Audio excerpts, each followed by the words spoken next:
Welcome to the Business English Podcast, the best place for non-native professionals to learn how to communicate clearly and confidently.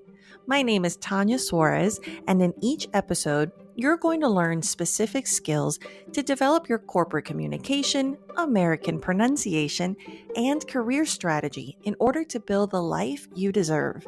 Let's jump right in to part one. This is a good one because it's about pronunciation. So I know a lot of you tell me, I just don't feel like I sound like a native speaker, or I feel like I have an accent, or I'm saying things differently. And I've had students who even do my tip of they'll record themselves and they'll compare it to an audio of a native speaker, and you hear the difference, but you're not sure how to fix it. So I'm here to tell you. Two things that we do, it's called linking and blending, but they're very similar. So for example, when you study English and you study, how are you? And then let's say you're recording yourself and you're comparing it to someone who said it on YouTube. And you hear it and you're like, oh, it's different. I think they're just talking faster and I can't say it that quickly. The good news is it's not always about speed. It's about linking and blending. So instead of saying, how are you? We say, how are you? So because it's blended, instead of how, finish, are, finish, you, finish, we blend it. So it's how are you? How are you? How are you today? How are you doing? So that's why it sounds like native speakers speak fast, but it's actually that they're linking and blending a lot. Another good example of this is have a good day. So good and day. This is where the blending is. Good ends in d. Day starts with d.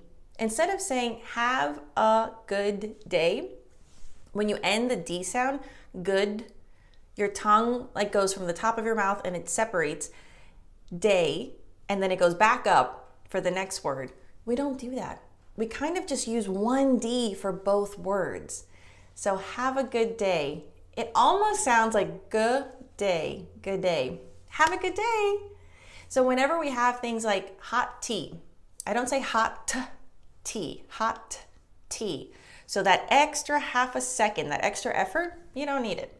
So when you're blending things, and again, this is where you think you hear someone speak faster, but they're actually linking and blending.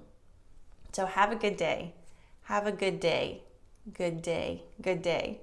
You hear it now? Okay, so linking and blending are great. Now, this is not something that you need to memorize a list or practice in a list, more as you need to listen. And when you hear it, try to repeat it. If you're watching a show or one of my YouTube videos, then now that you know what you're listening for, you know how to practice it. So instead of feeling overwhelmed or discouraged that native speakers speak really quickly, which sometimes we do, but that's okay. It's these little tricks that will help you sound better and more natural. A great way to get more English speaking practice is to start your own podcast. Spotify for Podcasters makes it so easy to record, edit, and distribute your podcast right from your phone or computer. So no matter what your setup is like or how much experience you have or don't have, you can start creating today. Not only is it simple, it's totally free. I decided to start my podcast with Spotify, and it's helped me reach hundreds of thousands of people. So download the Spotify for Podcasters app or go to spotify.com/podcasters to get started.